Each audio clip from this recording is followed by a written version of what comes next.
estuve, el antepasado, terminamos la reunión declarando que Goliat solo nos acerca al palacio. ¿Se acuerdan? ¿Cuántos estuvieron ese miércoles? ¿Sí?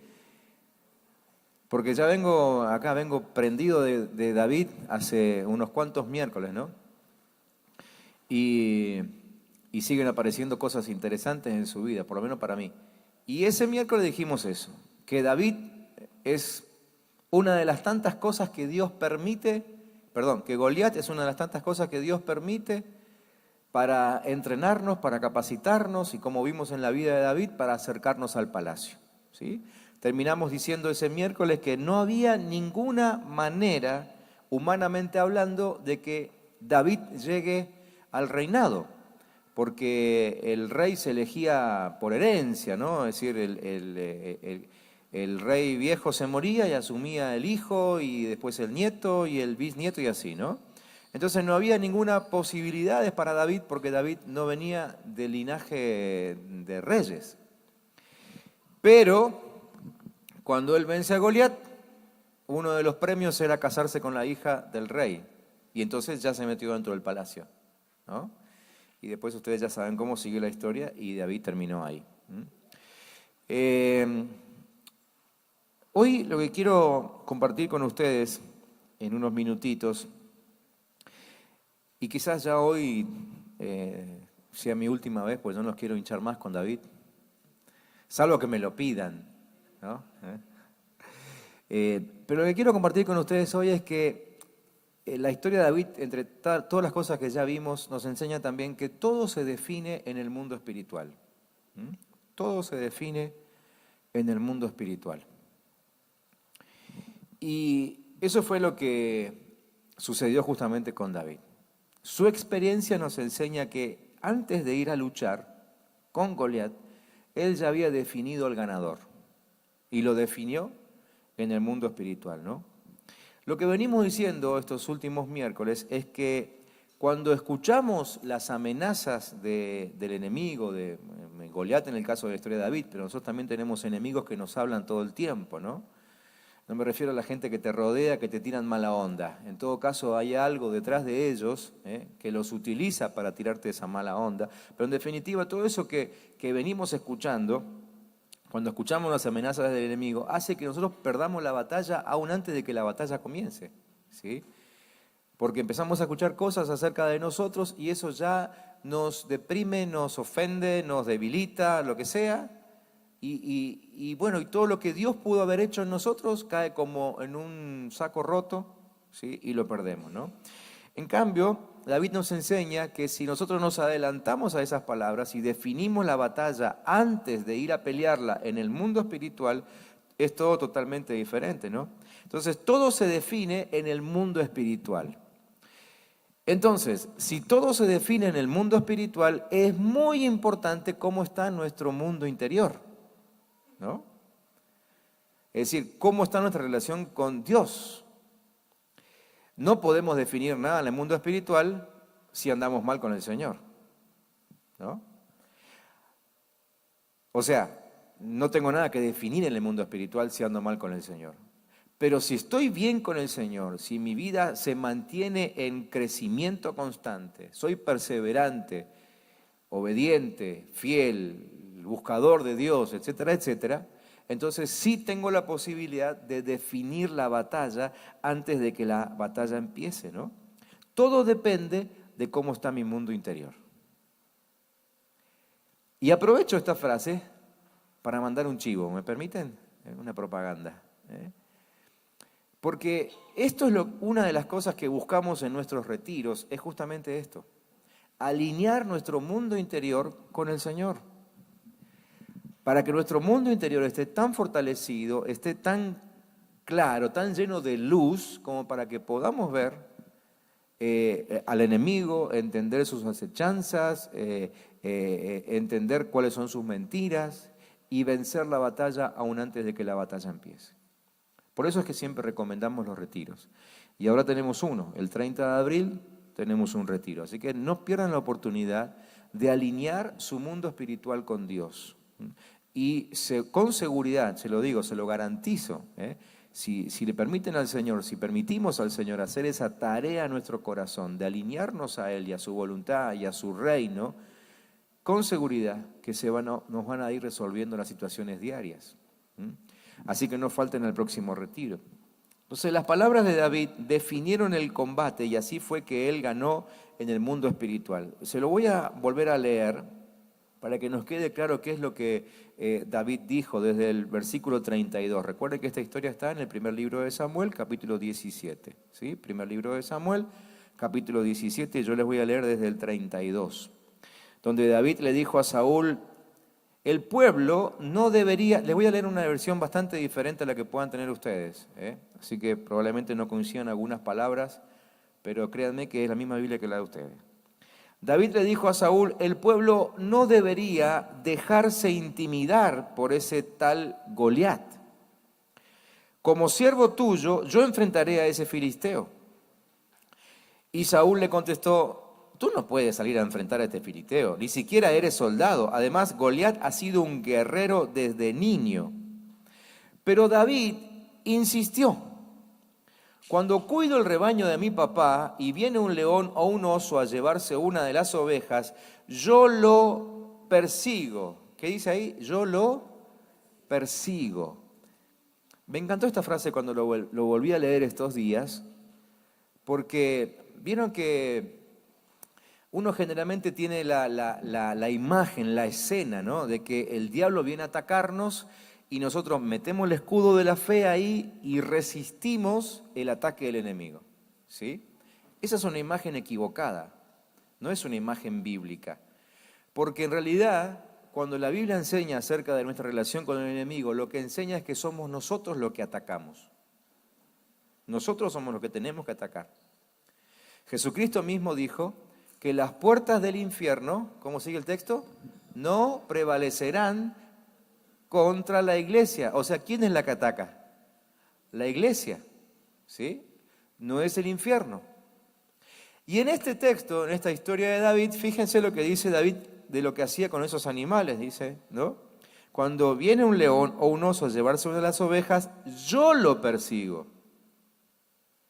Yo lo persigo. Él es el que ataca al león. El león no lo ataca a él. El león ataca a las ovejas, pero no lo ataca a él. Él es el que ataca al león. Lo ataco y recupero la oveja. Recupero lo perdido. ¿Sí? O sea, como diciendo, el diablo viene a sacarnos algo de la vida. En este caso a David le saca una oveja. A nosotros nos puede sacar alguna otra cosa. Quiere sacarnos otra cosa. La salud, algo económico, algo que poseamos, algún integrante de la familia, lo que sea. Nos quiere sacar eso.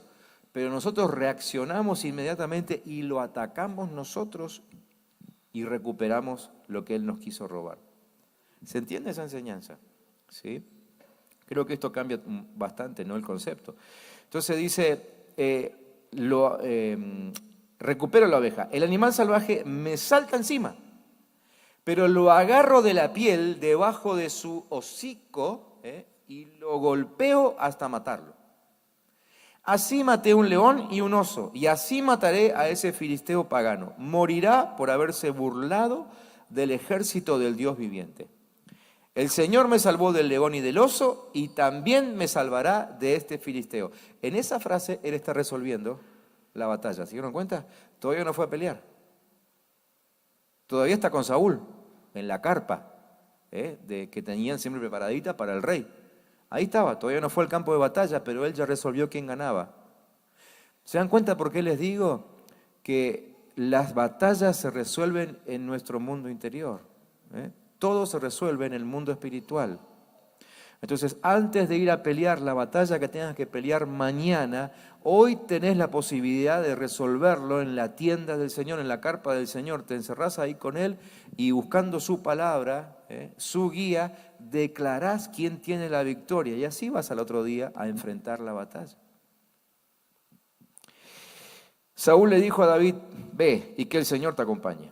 David le dijo al filisteo, tú vienes contra mí con espada, lanza y jabalina. Ahí me salté unos versículos, ¿sí? Me fui al versículo, ¿a qué versículo me fui? Que lo tengo sin versículo acá en esta versión, 45.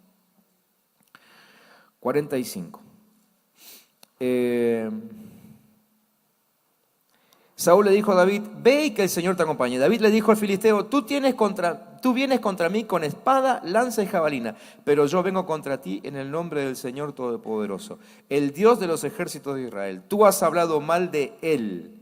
Hoy mismo el Señor no te dará escapatoria. Hoy te mataré y te cortaré la cabeza. Daré tu cadáver a los animales salvajes y a las aves de rapiña. Y lo mismo haremos con todos los demás filisteos, y todos sabrán que hay un Dios en Israel. ¿Sí? Fíjense cómo él define la batalla antes de ir a pelear. Todos los que se encuentran reunidos aquí sabrán que el Señor no necesita espadas ni lanzas para salvar al pueblo. La batalla es del Señor y Él nos ayudará a derrotarlos a todos ustedes, los filisteos. Entonces, insisto, la batalla no se gana en el campo de batalla. La batalla se gana en el mundo espiritual con la palabra de fe.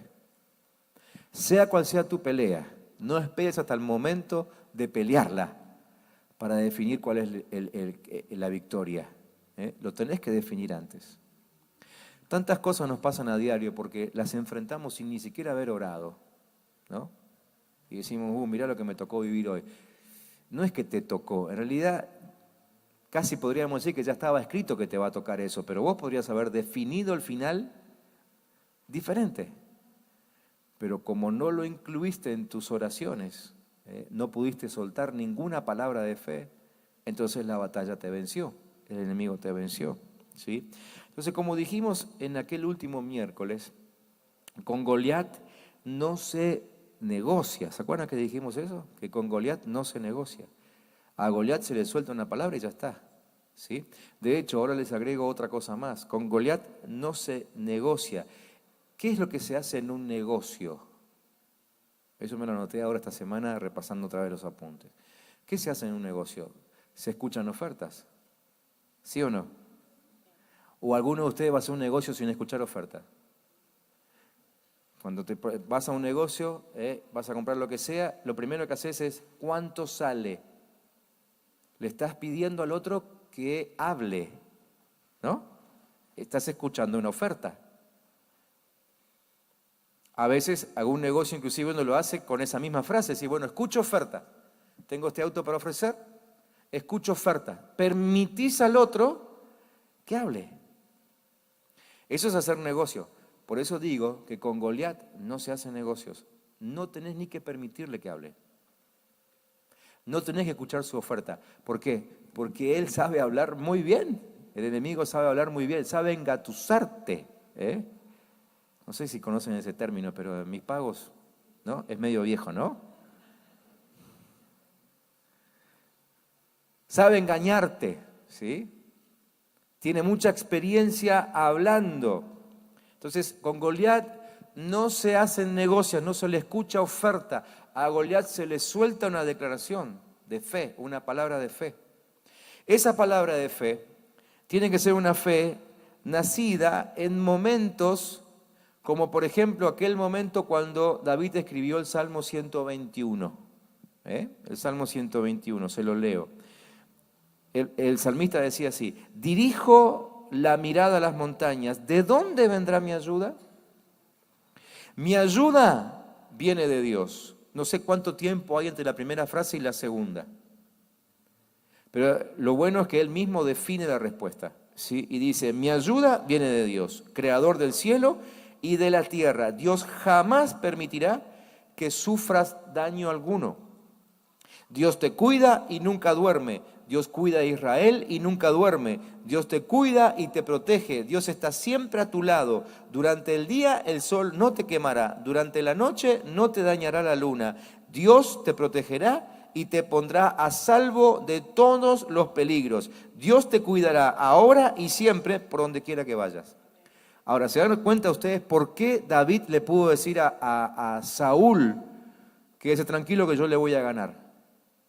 ¿Quién le dijo a David que le iba a ganar a Goliat? Su experiencia nos lo cuenta. En esos tiempos de intimidad con Dios, él terminaba resolviendo, evidentemente el Espíritu le hablaba a él, y él resolvía la situación. Entonces Dios le decía, yo te voy a cuidar siempre. Para él siempre era siempre. Entonces siempre incluía, cuando estaba cuidando las ovejas, pelear contra el león y el oso. Y él siempre también incluyó una batalla que le tocó pelear por sorpresa, porque se acuerdan que él no tenía idea de que iba a pelear ese día. O sea, él fue a llevar un poco de pan y queso a sus hermanos y de pronto se encontró con que tenía que vencer un gigante. Cuando él cuidaba ovejas, él se esperaba que en algún momento llegue un león. Entonces, el te cuidaré siempre es para esos momentos que vos esperás que algo te puede llegar a pasar. Pero el te cuidaré siempre también es para esos momentos que vos no esperás. Entonces, nada te tendría que agarrar de sorpresa, sino que en ese instante tu memoria te hace acordar que Dios te dijo, te cuidaré siempre, y aplicás el siempre a ese momento. Y el siempre es ahora también. Entonces podés soltar palabras de fe. Eso es fe. Por eso es que siempre decimos que la fe sí o sí tiene que estar basada sobre una palabra. Nadie puede tener fe si no recibió una palabra.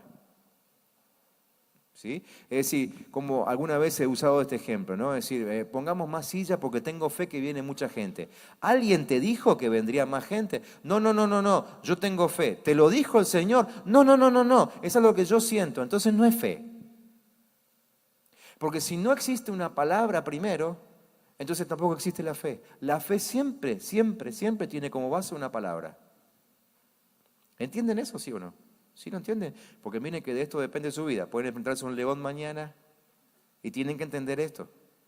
La fe siempre se basa sobre una palabra, no sobre una idea, sobre algo que se me ocurre decir en el momento. Ay, Diosito Santo, por favor, cuídame de esto. Olvídate, eso no es fe. Eso no es fe.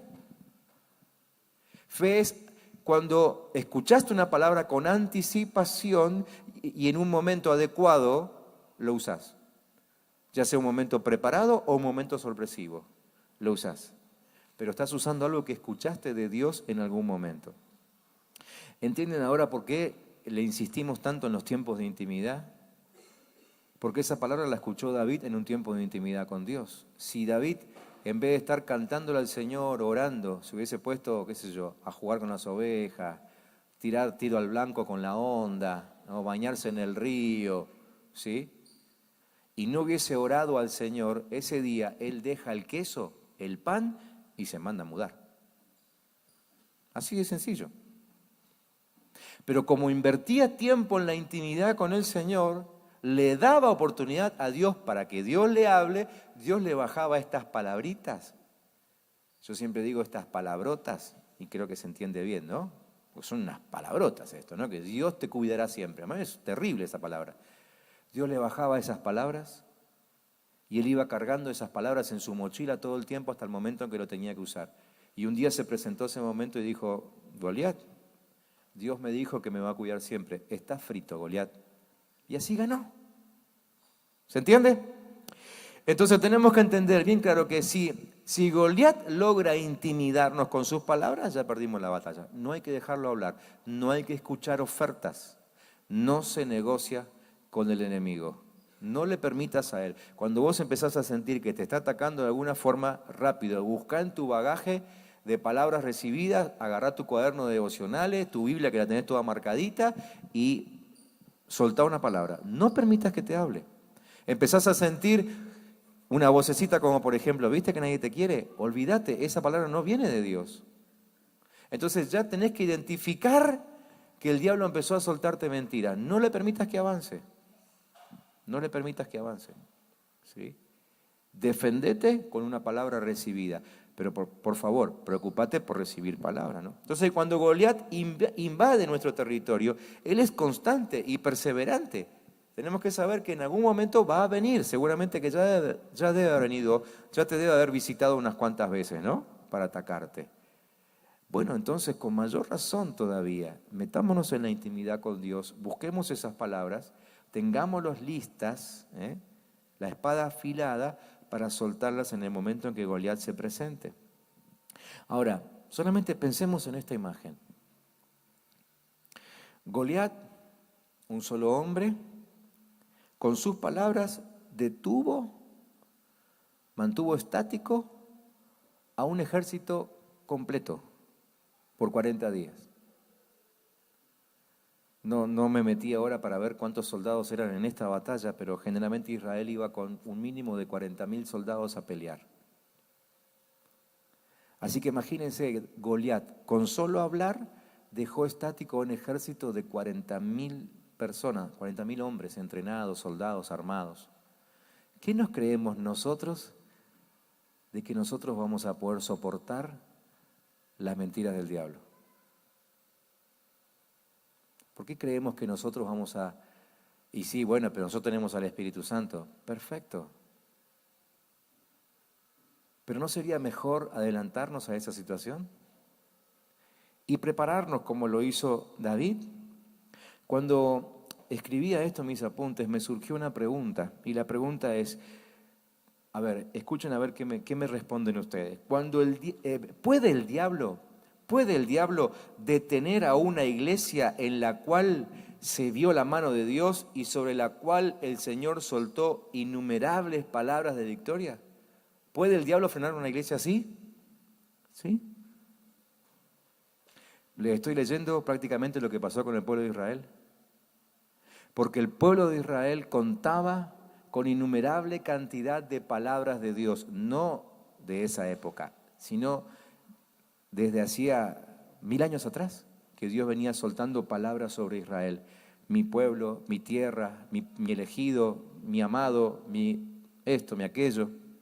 Había tanta palabra sobre ese pueblo y tanta palabra de Dios sobre ese pueblo y tanta mano de Dios, porque ellos habían visto milagros increíbles. Acuérdense que estamos en época de Saúl. Saúl fue el primer rey que tuvo Israel, pero antes Israel fue gobernado por jueces. ¿Sí? El periodo de los jueces abarca también como 2 siglos más o menos. Y entre juez y juez ellos fueron viendo milagros impresionantes. Por ejemplo, Sansón fue uno de los jueces que tuvo el pueblo de Israel.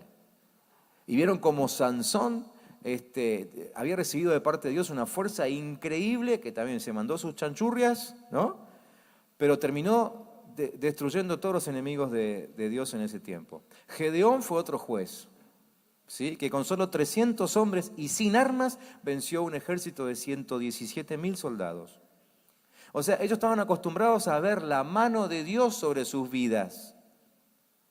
Por eso pregunto, una iglesia que ha visto la mano de Dios sobre sí misma y recibió miles de palabras, ¿puede caer frente a las mentiras del diablo? Sí. Sí puede. Por eso la necesidad de estar siempre atentos, vigilantes y no perder la comunión con el Señor, ni cortar el flujo de palabras sobre nosotros para prepararnos para ese día. Para ese día. En definitiva, estos mensajes están saliendo ahí, los chicos van subiendo y algún día me preguntaron, como suelen hacer, ¿qué título le ponemos al mensaje? Y yo muchas veces, la mayoría de veces me olvido poner un título. Así que ahora está saliendo ahí como listos para ese día, ¿no? Creo que sale la serie. Listos para ese día. Bueno, perfecto, la verdad que ese título quedó bárbaro porque resume esto. El estar listos para ese día, que puede ser un día anunciado o puede ser un día sorpresivo. Pero estás listo, ¿por qué? Porque te preocupaste por recibir palabra de Dios, la tenés en tu corazón y no entras a negociar con el diablo. Inmediatamente sabes qué palabra le vas a soltar cuando viene, cuando viene la tentación, la mentira, etc., ¿no? Tenemos que entender que como David, nosotros no fuimos creados para ver la vida con ojos físicos, ¿sí? Sino para ver la vida desde el plano espiritual, o quizás debiéramos decir desde una posición espiritual, ¿sí? Tenemos que ver la vida desde una posición espiritual. El apóstol Pablo decía en Filipenses 4:13, ¿qué dice Filipenses 4:13? Muy bien, todo lo puedo, otra vez, todo lo puedo, dice todo lo puedo por Cristo. ¿Dice por Cristo? ¿Dice a través de Cristo? ¿Gracias a Cristo? Dice en. Ese en habla de posición. Yo lo puedo todo, siempre y cuando esté en la posición correcta, ¿sí? Metido dentro de Cristo. Me salgo de Él y perdí.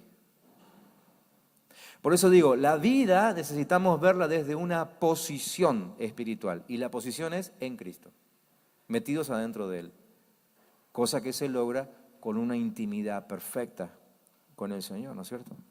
Entonces la gran pregunta ahora para nosotros es, ¿dónde nos vemos parados? Te pregunto, ¿dónde te ves parado, parada? ¿Dónde crees que estás? Es decir, ¿qué ves a tu alrededor? Cuando te mirás a vos mismo, ¿qué es lo que ves a tu alrededor? ¿Ves miseria?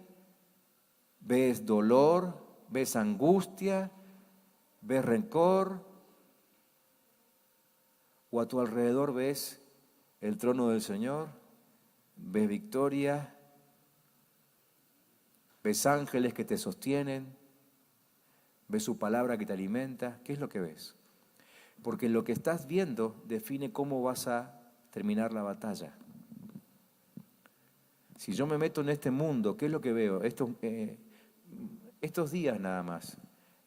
Estos días vemos confusión, abundancia de corrupción, vemos injusticia. Entonces, con todo eso que se me va metiendo en el corazón, yo estoy definiendo que la batalla, si miro eso, la batalla la perdí. En algún momento caigo bajo el enojo, caigo bajo la crítica, caigo bajo la angustia.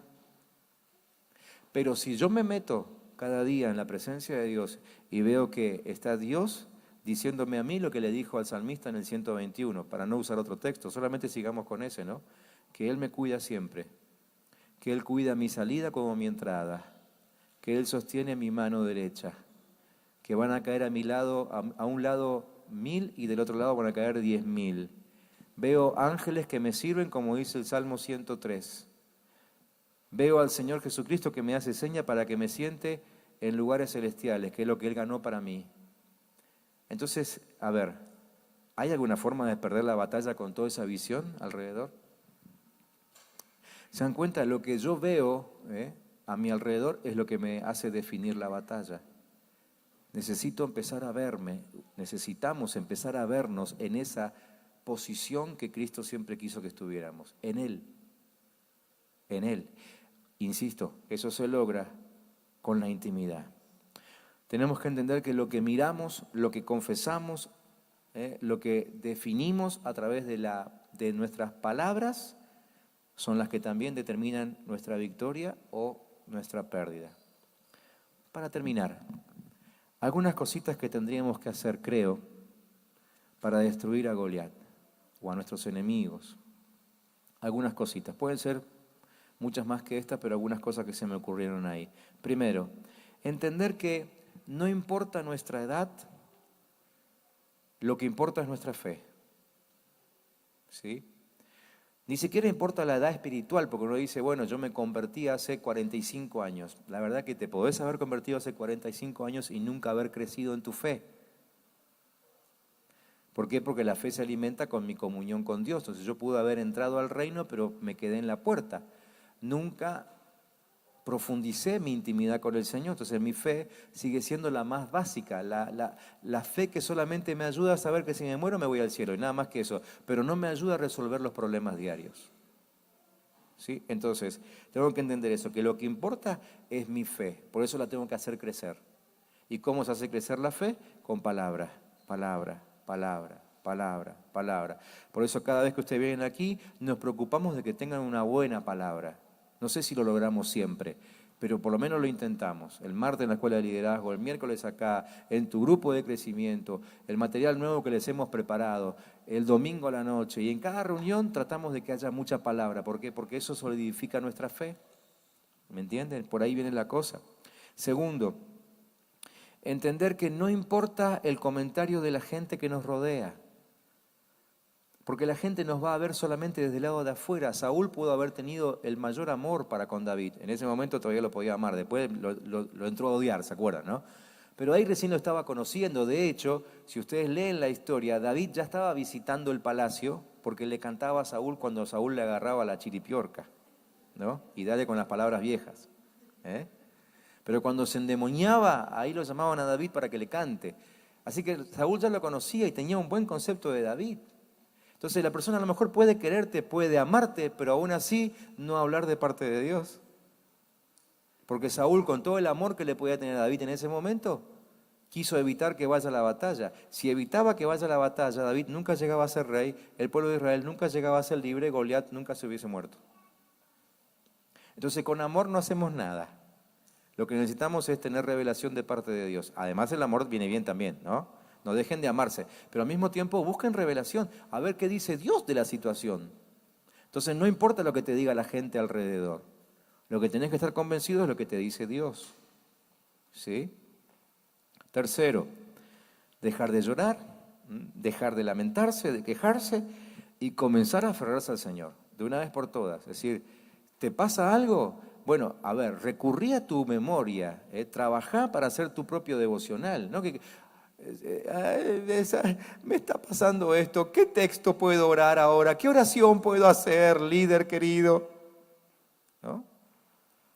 Es decir, empezar a madurar, a crecer. Si no, yo me voy a poner firme, voy a estudiar la palabra para que cuando venga la próxima prueba, porque va a venir, yo no voy a necesitar llamar a mi líder, sino que le voy a contar a mi líder que gracias a su enseñanza, a su impartición, a su oración y mi estudio de la palabra, pude vencer al enemigo. Yo quisiera que marquemos esa diferencia ya en la vida de la iglesia, ¿no? Que hagamos el clic y dejemos de ser una iglesia que se queja y que pasemos a ser una iglesia que ataca al enemigo, que lo vence y que por eso crece. Cuarto, aprender a hablar correctamente, ¿sí? Y declarar palabra del Señor.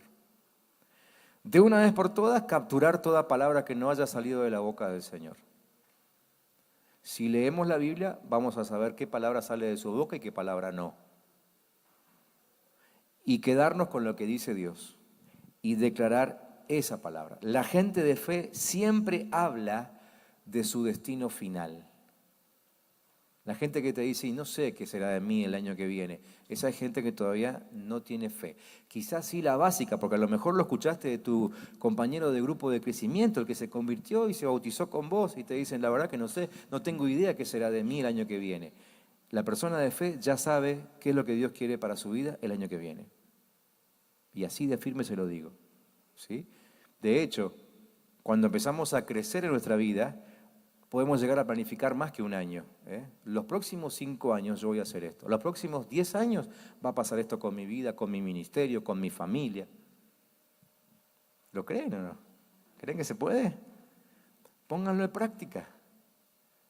Cuando insistimos en la intimidad con Dios, Dios no se la aguanta, se lo digo por experiencia, no se la aguanta y empieza a contarte cosas y te cuenta cosas de este año, del año que viene, del año 2018, del 2020. Quizás hay algo que Él se lo va a resolver para el final, que es la segunda venida de Cristo. Pero hay tantas cosas de tu vida que te va a contar por la intimidad.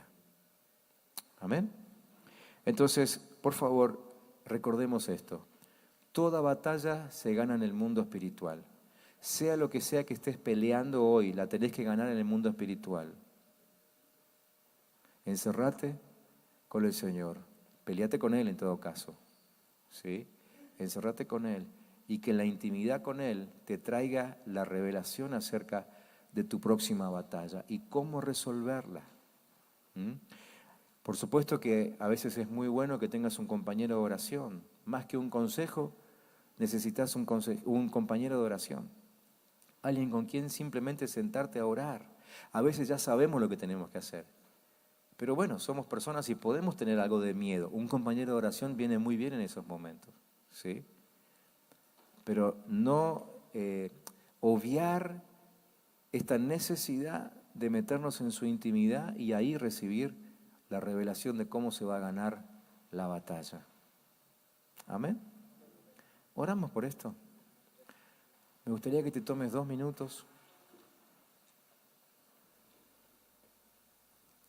No empieces a pelear tu batalla ahora, prefiero que lo hagas en la intimidad con el Señor. Pero sí, habla con Dios, habla con el Padre y expresale lo que estás decidiendo ahora. Si estás decidiendo, por ejemplo, en invertir un poco más de tiempo en esa intimidad, bueno, pacta con Él, no pactes conmigo, ni con tu líder. Pactá con Dios. Decirle, Señor, estoy entendiendo que necesito más palabra.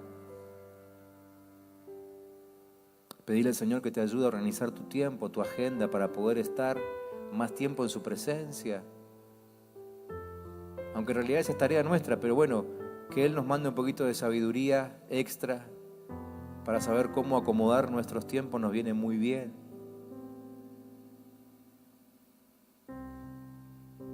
Que aún sea el Espíritu el que te guíe en lo que debes prepararte. Porque tampoco es cuestión de estudiar y prepararse en cualquier cosa, ¿no?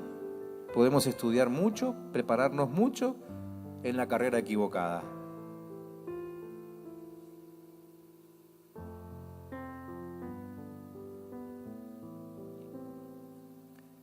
Pedile a Dios que te oriente. Pedile a su Espíritu, que está ahí al lado tuyo, o mejor dicho, dentro tuyo, justamente para guiarte, para orientarte. Que sea Él que de parte del Padre te diga dónde tenés que meter tu fuerza, tu estudio, tu preparación, tu entrenamiento.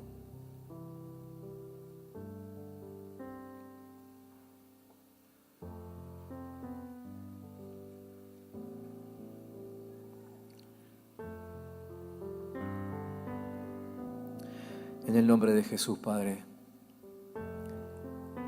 que no nos falte tu palabra. Que no nos falte tu palabra.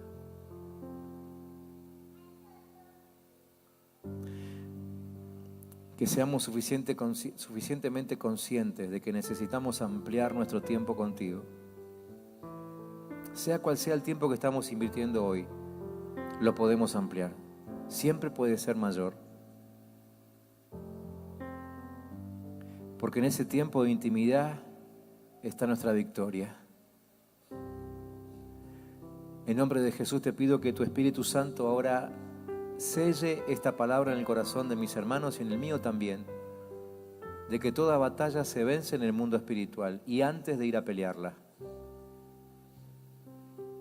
Que no esperemos hasta el día de la prueba, hasta el día del conflicto, hasta el día de la circunstancia difícil,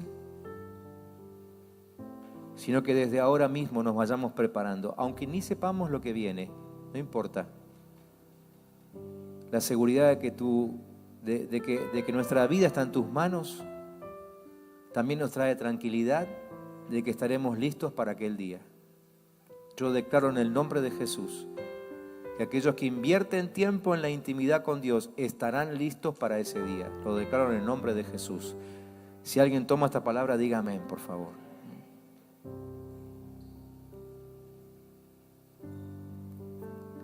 Y que tu Espíritu no deje de insistirnos en esto, Señor.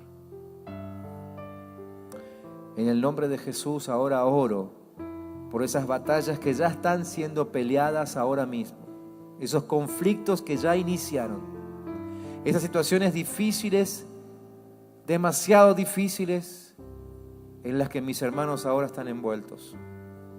Ya sea por negligencia personal, o ya sea porque algo que les cayó de encima, algo que el enemigo provocó, sea lo que sea,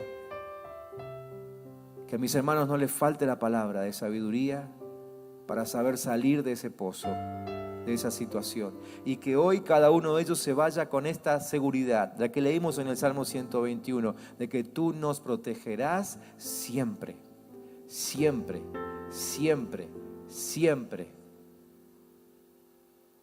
Y aunque nos falte todo, aunque perdamos todo, nuestra vida está segura en ti.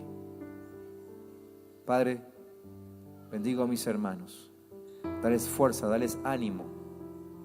Y que día a día puedan ir parándose encima de sus Goliat, cortándole la cabeza, hasta el día que puedan gritar de júbilo, porque la batalla terminó y terminó en victoria. En el nombre de Jesús.